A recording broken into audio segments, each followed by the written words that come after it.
Hello বন্ধুগণ, আমি সাধনা নতুন একটা ঝাঁকানাকা রেসিপিতে তোমাদের সবাইকে স্বাগত জানাই। আজকে আমি তোমাদের সাথে শেয়ার করছি সম্পূর্ণ নতুন পদ্ধতিতে ফুটন্ত গরম জলের মধ্যে মাছের ডিম দিয়ে বেগুনের একটা দুর্দান্ত স্বাদের রেসিপি। এইভাবে একবার বেগুন দিয়ে মাছের ডিম রান্না করে খেয়ে দেখতে পারো। গরম গরম ভাতের সাথে খেতে জাস্ট দুর্দান্ত লাগে। তো রেসিপিটি প্রথম থেকে শেষ পর্যন্ত দেখার অনুরোধ রইল। তো চলো দেখে নিয়ে যাক আজকের রেসিপি। তো বন্ধুগণ, রেসিপিটি বানানোর জন্য এখানে আমি নিয়েছি 300 গ্রাম রুই মাছের ডিম। তবে তোমরা যে কোনো মাছের ডিম দিয়ে এইভাবে বেগুন দিয়ে রান্না করে খেয়ে দেখতে পারো, খেতে জাস্ট দুর্দান্ত লাগে। তবে মাছের ডিমের পরিমাণটা তোমরা আরও বাড়িয়ে অথবা কমিয়েও নিতে পারো, তাতে কোনো সমস্যা নেই। প্রথমে মাছের ডিমটাকে 3-4 বার খুব ভালো করে জল দিয়ে ধুয়ে নিতে হবে, তারপরে মাছের ডিমটাকে রান্না করতে হবে। তো এখন এই মাছের ডিমটাকে আমি একটু সেদ্ধ করে নেব। তার জন্য দেখো সরাসরি চলে আসলাম কড়াইয়ের কাছে। গ্যাসের ফ্লেমটা অন করে দিয়ে একটা কড়াই বসিয়ে দিয়েছিলাম। কড়াইতে আমি পরিমাণ মতো দিয়ে দিলাম জল। জলের মধ্যে দিতে হবে সামান্য পরিমাণে লবণ। তারপরে খুব সুন্দর করে একদম ঘোটানাটা করে লবণটাকে একটু জলের সাথে মিশিয়ে নিতে হবে। তারপরে জলটাকে একটু ফুটতে দিতে হবে। জলটা যখন একটু একটু ফুটতে শুরু করবে, তখন সেই একটু একটু ফুটন্ত গরম জলের মধ্যে মাছের ডিমটাকে একদম ঝাঁকানাকা করে মানে ঝটপট করে দিয়ে দিতে হবে। তো তার আগে জলের মধ্যে যেটা দিতে হবে সেটা হচ্ছে একটু লেবুর রস। এখানে আমি পাতি লেবুটা নিয়েছি, তোমরা চাইলে কিন্তু গন্ধরাজ লেবুর রসও দিতে পারো, তাতে কোনো সমস্যা নেই। একটু লেবুর রস যদি জলের মধ্যে মিশিয়ে তারপরে মাছের ডিমটাকে সেদ্ধ করা হয়, তাহলে মাছের ডিমে যে আষ্টে গন্ধটা, সেই গন্ধটা কিন্তু অনেকটাই চলে যায়, যার কারণে মাছের ডিমটা খেতেও কিন্তু দারুণ লাগে। তো তারপরে লেবু রসটাকে দিয়ে খুব ভালো করে মিশিয়ে নেওয়ার পরে জলটা যখন একটু একটু ফুটতে শুরু করেছে, তখন সেই একটু একটু ফুটন্ত গরম জলের মধ্যে মাছের ডিমটাকে খুব সুন্দর করে দিয়ে দিতে হবে। তো তারপরে দেখো ধামাচাপা দিয়ে দেবো, মানে ঢাকনাটা বন্ধ করে গ্যাসের ফ্লেমটা মিডিয়াম টু হাইতে রেখে মাছের ডিমটাকে জাস্ট 3 থেকে 4 মিনিট সময় ধরে একটু সেদ্ধ করে নেব। এতে মাছের ডিমের যে গন্ধটা সেটাও চলে যাবে, মাছের ডিমটা ভেতর থেকে খুব সুন্দরভাবে সেদ্ধ হয়ে যাবে, খেতেও কিন্তু দারুণ লাগবে। খুব বেশি সময় ধরে সেদ্ধ করার কোনো প্রয়োজন নেই। জাস্ট 3 থেকে 4 মিনিট সময় ধরে গ্যাসের ফ্লেমটা হাইতে রেখে মাছের ডিমটাকে সেদ্ধ করে নিলাম। গ্যাসের ফ্লেমটা বন্ধ করে দিয়ে খুব সুন্দর করে জল ছেঁকে ছেঁকে এখন এই মাছের ডিমটাকে আমি অন্য একটা পাত্রের মধ্যে তুলে নেব।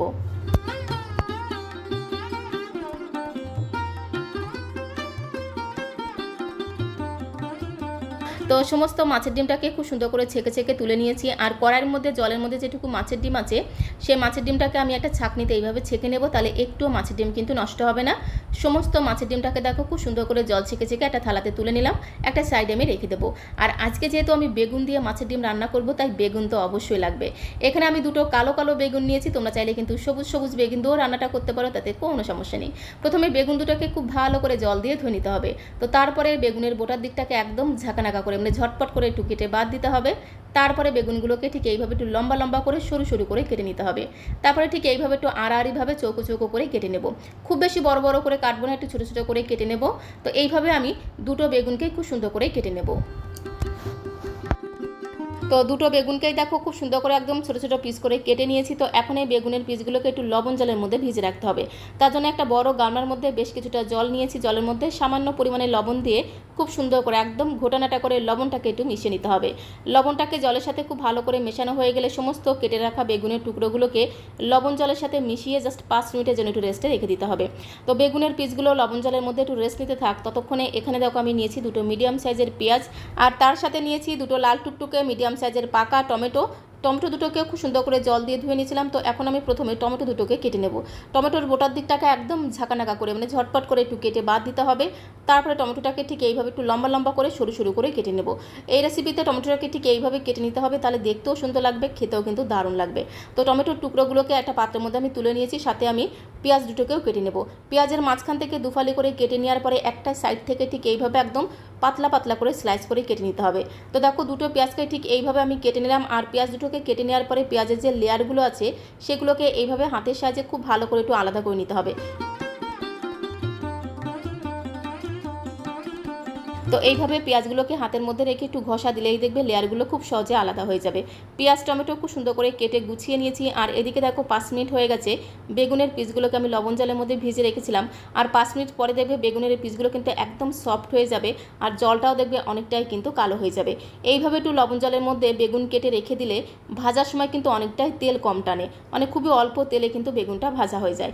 অনেকেরই আছে বেগুন খেলে জিভ চুলকায় বা অ্যালার্জি হয়ে যায়। তো এইভাবে বেগুন কেটে নেওয়ার পরে যদি একটু 5-7 মিনিটের জন্য লবণ জলের মধ্যে ভিজিয়ে রাখা হয়, তাহলে সেই জিভ চুলকানো বা অ্যালার্জি হওয়ার সম্ভাবনা কিন্তু অনেকটাই কমে যায়। সমস্ত বেগুনগুলোকে খুব সুন্দর করে জল ছেঁকে ছেঁকে একটা পাত্রের মধ্যে তুলে নিতে হবে। তো তারপরে বেগুনের মধ্যে দিতে হবে সামান্য পরিমাণে লবণ, সাথে দিতে হবে একটু হলুদের গুঁড়ো, তার সাথে দিতে হবে একটু কাশ্মীরি লাল লঙ্কার গুঁড়ো, আর এর মধ্যে দিয়ে দিলাম 1/2 চামচ চিনি। চিনিটা কিন্তু অবশ্যই দিতে হবে, একটু চিনি দিলে এই বেগুনটা বেশ একটু হালকা মিষ্টি মিষ্টি খেতে হবে, খেতে কিন্তু দারুণ লাগবে। সমস্ত কিছুকে একসাথে খুব সুন্দর করে একদম ঝাঁকানাকা করে একটু ঝাঁকিয়ে ঝাঁকিয়ে ম্যারিনেট করে নিতে হবে। বেগুনটাকে খুব সুন্দর করে ম্যারিনেট করে জাস্ট 2 থেকে 3 মিনিটের জন্য একটু রেস্টে রেখে দেবো। তাহলে বেগুনগুলো ভাজার সময় কিন্তু অল্প তেল টানবে, খুবই অল্প তেলে কিন্তু বেগুনগুলো ভাজা হয়ে যাবে। তো বেগুনগুলো এদিকে একটু রেস্ট নিতে থাক, ততক্ষণে দেখো সরাসরি চলে আসলাম কড়াইয়ের কাছে। এদিকে গ্যাসের ফ্লেমটা অন করে দিয়ে একটা কড়াই বসিয়ে দিয়েছি। কড়াইটা একটু গরম হয়ে গেলে 2 থেকে 3 চামচের মতো দিয়ে দিলাম সরষের তেল। তেলটা একটু গরম হয়ে গেলে খুব ভালো করে ঘুটানাটা করে কড়াইয়ের গায়ে ছড়িয়ে দিতে হবে। তো তারপরে আগে থেকে সেদ্ধ করে রাখা মাছের ডিমটাকে কড়াইয়ের মধ্যে দিয়ে দিতে হবে। আর মাছের ডিম ভাজার সময় দিতে হবে সামান্য পরিমাণে লবণ, তার সাথে দিতে হবে সামান্য পরিমাণে একটু হলুদের গুঁড়ো, আর দিতে হবে সামান্য পরিমাণে একটু কাশ্মীরি লাল লঙ্কার গুঁড়ো। এতে মাছের ডিমের কালারটা কিন্তু আরও সুন্দর হয়ে যাবে। তারপরে গ্যাসের ফ্লেমটা মিডিয়ামে রেখে খুব সুন্দর করে নেড়ে ছেড়ে মাছের ডিমটাকে 3 থেকে 4 মিনিট সময় ধরে একটু ভেজে নেব। খুব বেশি একদম কড়া করে ভাজবো না, একটু আধ ভাজার মতো করে ভেজে নেব। তাহলে মাছের ডিমটা বেশ একটু সফট থাকবে, খেতে কিন্তু দারুণ লাগবে। মাছের ডিমের মধ্যে যদি বড় বড় দলাভাব থাকে সেটাকে একটু ভেঙে ভেঙে ছোট করব। তবে একেবারে কিন্তু ছোট ছোট করব না, একটু বেশ বড় বড় দলা থাকবে, এরকম মাছের ডিম খেতে কিন্তু দারুণ লাগে। তো বন্ধুগণ, মাছের ডিমটা ওদিকে ভাজা হতে থাক, ততক্ষণে আমি একটু রসুন থেতো করে নেব। এখানে দেখো আমি একটা গোটা রসুনের খোসাটাকে খুব সুন্দর করে ছাড়িয়ে রসুনটাকে নোড়া দিয়ে একদম ঝাঁকানাকা করে থেতো করে নেব। আর এই রেসিপিতে রসুনটাকে কিন্তু এইভাবে থেতো করে রান্না করতে হবে, তাহলে দেখবে মাছের ডিমের এই রেসিপির স্বাদ আর গন্ধ আরও দ্বিগুণ বেড়ে যাবে। ঠিক এইভাবে দেখো রসুনটাকে থেতো করে দিতে হবে। আর রসুনের পরিমাণটা একটু বেশি দিলে খেতে কিন্তু দারুণ টেস্টি হবে। খুব সুন্দর করে সমস্ত রসুনের কোয়াগুলোকে থেতো করে একটা ছোট্ট বাটির মধ্যে আমি তুলে নেব। সমস্ত রসুনের কোয়াগুলোকে থেতো করে একটা ছোট্ট বাটির মধ্যে তুলে নিয়েছি। আর এদিকে দেখো মাছের ডিমটাও কিন্তু ভাজা হয়ে গেছে। গ্যাসের ফ্লেমটা মিডিয়ামে রেখে মাছের ডিমটাকে ঠিক এইভাবে একটু হালকা লালচে করে ভাজতে হবে। খুব বেশি কিন্তু একদম কড়া করে ভাজবো না, তাহলে মাছের ডিমটা খেতে শক্ত হয়ে যায়।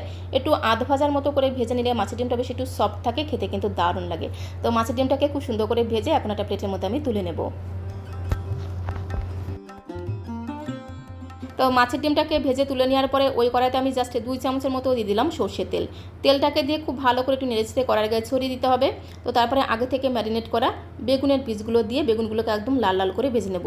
বেগুন ভাজার সময় অবশ্যই কিন্তু গ্যাসের ফ্লেমটা মিডিয়াম টু হাইতে রেখে ভাজতে হবে, গ্যাসের ফ্লেমটা কিন্তু কমানো যাবে না। আর বেগুনের মধ্যে যেহেতু নুন, হলুদ, কাশ্মীরি লাল লঙ্কার গুঁড়ো, একটু চিনি দিয়ে ম্যারিনেট করা ছিল, বেগুনগুলো কিন্তু অল্প তেলে ভাজা হয়ে যায়, খুব বেশি তেল লাগে না, অল্প তেলেই কিন্তু বেগুনগুলো ভাজা হয়ে যায়। তো গ্যাসের ফ্লেমটা মিডিয়াম টু হাইতে রেখে বেগুনগুলোকে দেখো একদম লাল লাল করে ভেজে নিয়েছি। একদম বেগুন ভাজা খাওয়ার সময় আমরা যেরকম করে বেগুনগুলোকে খুব সুন্দর করে লাল লাল করে ভেজে নিই, ঠিক সেইভাবে কিন্তু বেগুনগুলোকে ভেজে নিতে হবে। সমস্ত বেগুনগুলোকে ভেজে খুব সুন্দর করে একটা প্লেটের মধ্যে তুলে নিয়েছি। তো তারপরে ওই কড়াইতে আমি আরও 2 চামচ দিয়ে দিলাম সর্ষের তেল। তেলটা একটু গরম হয়ে গেলে দিয়ে দিলাম একটা শুকনো লঙ্কা মাঝখান থেকে 2 টুকরো করে দিয়ে দিলাম। তার সাথে হাফ চামচ দিয়ে দিলাম গোটা জিরে ফোড়ন, তার সাথে দিতে হবে একটা তেজপাতা। মাঝখান থেকে দেখো একদম ঝাঁকানাকা করে ছিঁড়ে দিয়ে দিলাম। তো এবারে গ্যাসের ফ্লেমটা মিডিয়াম টু লোতে রেখে ফোড়নটাকে খুব ভালো করে নেড়েচেড়ে একটু ভেজে নিতে হবে। ফোড়ন থেকে যখন খুব সুন্দর একটা ভাজা গ্রান বেরিয়ে এসেছে, তখন আমি এর মধ্যে থেতো করা রসুনের গুলো দিয়ে দিলাম। থেতো করা রসুনের টুকরোগুলোকে দিয়ে খুব ভালো করে নেড়েচেড়ে বেশ কিছু সময় ধরে ভেজে নিতে হবে। আর রসুনটাকে ভাজার সময় গ্যাসের ফ্লেমটা মিডিয়াম টু লো করে একটু ধীরে ধীরে সময় নিয়ে রসুনটাকে ভাজতে হবে, তাহলে রসুনটা খেতে কিন্তু দারুণ লাগবে। ঠিক এইভাবে একদম লাল লাল করে ভেজে নিতে হবে, যতক্ষণ না রসুনের কাঁচা গন্ধটা চলে গিয়ে খুব সুন্দর একটা ভাজা গ্রান বেরিয়ে আসে, ততক্ষণ অবধি রসুনটাকে একদম লাল লাল করে ভেজে নিতে হবে। রসুনটাকে খুব সুন্দর করে লাল লাল করে ভেজে নেওয়ার পরে এর মধ্যে আমি আগে থেকে ঝিরিমিরি করে কুচিয়ে রাখা 2টো পেঁয়াজকেই দিয়ে দিলাম। 2টো পেঁয়াজকে একদম ঝিরিমিরি করে কুচিয়ে রেখেছিলাম। তো পেঁয়াজ কুচি দিয়ে খুব ভালো করে নেড়েচেড়ে মেশানো হয়ে গেলে এর মধ্যে আমি 4 থেকে 5টা কাঁচা লঙ্কাকে মাঝখান থেকে একটু ভেঙে দিয়ে দিলাম। ঝালের পরিমাণটা তোমরা যে যেমন ঝাল খেতে পছন্দ করো সে অনুসারে এখানে কাঁচা লঙ্কাটা অ্যাড করে দেবে। সাথে একটু লবণ দিয়ে দিলাম, তাহলে পেঁয়াজটা খুব তাড়াতাড়ি নরম হয়ে যাবে, তাড়াতাড়ি ভাজা হয়ে যাবে। তো গ্যাসের ফ্লেমটা মিডিয়াম করে দিয়ে পেঁয়াজটাকেও দেখো একদম লাল লাল করে ভেজে নিয়েছি। পেঁয়াজ থেকে খুব সুন্দর একটা ভাজা গ্রান যখন বেরিয়ে এসেছে, তখন আমি এর মধ্যে আগে থেকে কেটে রাখা টমেটোর টুকরোগুলো দিয়ে দিলাম। তো তারপরে এর মধ্যে আমি সামান্য কিছু রেগুলার গুঁড়ো মশলা অ্যাড করে দেবো। দিয়ে দিলাম পরিমাণ মতো হলুদের গুঁড়ো, হাফ চামচ দিয়ে দিলাম জিরের গুঁড়ো, তার সাথে হাফ চামচ দিয়ে দিলাম ধনিয়া গুঁড়ো। আর খুব সুন্দর একটা রঙের জন্য আমি এর মধ্যে দিয়ে দিলাম সামান্য পরিমাণে একটু কাশ্মীরি লাল লঙ্কার গুঁড়ো। খুব ভালো করে একটু নেড়েচেড়ে মিশিয়ে নেব। প্রথমে মিনিটখানেক সময় ধরে খুব ভালো করে একটু নেড়েচেড়ে মিশিয়ে নেওয়ার পরে এর মধ্যে আমি সামান্য পরিমাণে জল দিয়ে দিলাম। একদমই সামান্য পরিমাণে জল দিয়ে আবারও খুব ভালো করে একটু মিশিয়ে নিয়ে এর মধ্যে আমি আগে থেকে ভেজে রাখা মাছের ডিমটা দিয়ে দেবো। মাছের ডিমটাকে দিয়ে সমস্ত মশলার সাথে খুব ভালো করে মিশিয়ে নেব।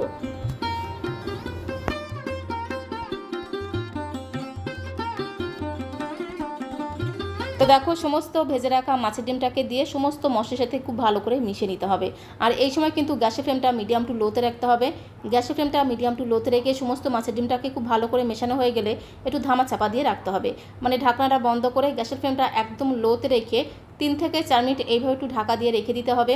এতে মাছের ডিমটা খুব সুন্দরভাবে সমস্ত মশলার সাথে খুব সুন্দরভাবে মজে যাবে, যার কারণে মাছের ডিমটা খেতেও কিন্তু দারুণ টেস্টি হবে। তো 3 থেকে 4 মিনিট পরে ঢাকনাটা তুলে আরও একবার খুব ভালো করে মিশিয়ে নেব। আর মাছের ডিমটা দেখো কত সুন্দর সফট হয়ে গেছে। একটু নেড়েচেড়ে মিশিয়ে নেওয়ার পরে এর মধ্যে আমি আগে থেকে ভেজে রাখা বেগুনের পিসগুলো দিয়ে দেবো। বেগুনের পিসগুলোকে দিয়ে আবারও খুব ভালো করে সমস্ত কিছুর সাথে মিশিয়ে নেব। তো ভেজে রাখা বেগুনের পিসগুলোকে দিয়ে সমস্ত কিছুর সাথে খুব ভালো করে দেখো ঘোটানাটা করে মিশিয়ে নিলাম। তো তারপরে এর মধ্যে আমি সামান্য পরিমাণে দিয়ে দিলাম একটু গরম মশলার গুঁড়ো। গরম মশলার গুঁড়োটা কিন্তু একদমই অল্প করে দিতে হবে। তার সাথে যেটা দিতে হবে সেটা হচ্ছে একটু চিকেন মশলা। প্রায় 1 চামচের 3 ভাগের 1 ভাগ দিয়ে দিলাম একটু চিকেন মশলা। একটু গরম মশলা আর চিকেন মশলা দিলে বেগুন দিয়ে মাছের ডিমের এই রেসিপির স্বাদ আর গন্ধ আরও দ্বিগুণ বেড়ে যাবে, যার কারণে বাচ্চা থেকে বড় সবাই দেখবে একদম চেয়ে চেয়ে খাবে।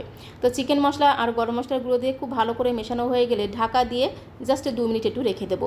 তাহলে দেখবে এই গরম মশলার গন্ধ আর চিকেন মশলার গন্ধটা খুব সুন্দরভাবে কিন্তু রান্নার সাথে মিশে যাবে, যার কারণে রেসিপির স্বাদ আর গন্ধ আরও 10 গুণ বেড়ে যাবে। তো 2 মিনিট পরে ঢাকনাটা তুলে আরও একবার খুব ভালো করে নেড়েচেড়ে মিশিয়ে নেব। নামানোর আগে এর মধ্যে যেটা দিতে হবে সেটা হচ্ছে একটু ভাজা মশলা। প্রায় 1 চামচের মতো দিয়ে দিলাম ভাজা মশলা। ভাজা মশলা বলতে গোটা জিরে, ধনে, তেজপাতা, শুকনো লঙ্কা একসাথে শুকনো কড়াইতে ভেজে গুঁড়ো করে রেখেছিলাম। সেই ভাজা মশলা 1 চামচ দিয়ে খুব ভালো করে একটু মিশিয়ে নিয়ে গ্যাসের ফ্লেমটা বন্ধ করে দেবো। তো গ্যাসের ফ্লেমটা বন্ধ করে দিয়েছি। স্বাদে গন্ধে ভরপুর বেগুন দিয়ে মাছের ডিমের দুর্দান্ত স্বাদের রেসিপিটা কিন্তু একদমই রেডি হয়ে গেছে। গরম গরম ভাতের সাথে আর কোনো পদেরই প্রয়োজন হবে না, শুধু মাছের ডিমের এই পদটা দিয়েই কিন্তু থালার সবটুকু ভাতে নিমেষেই খাওয়া হয়ে যাবে। তো এখন একটা বোলের মধ্যে আমি সার্ভ করে দেবো। সার্ভ করতে করতে তোমাদের কাছে রিকোয়েস্ট করব, আজকের এই বেগুন দিয়ে মাছের ডিমের দুর্দান্ত স্বাদের রেসিপিটা তোমাদের কাছে কেমন লাগলো অবশ্যই কমেন্ট বক্সে লিখে জানিও। ভালো লাগলে প্লিজ একটা লাইক আর শেয়ার করে দেওয়ার অনুরোধ রইল। আর নতুন বন্ধু হয়ে থাকলে চ্যানেলটিকে সাবস্ক্রাইব করে দিয়ে পাশে থাকার অনুরোধ রইল। তাহলে যখন এরকম সুন্দর সুন্দর নতুন নতুন রেসিপি আপলোড করব সঙ্গে সঙ্গে নোটিফিকেশন আগে তোমার কাছে পৌঁছে যাবে। আজকের মতো এই পর্যন্ত, সবাইকে ধন্যবাদ।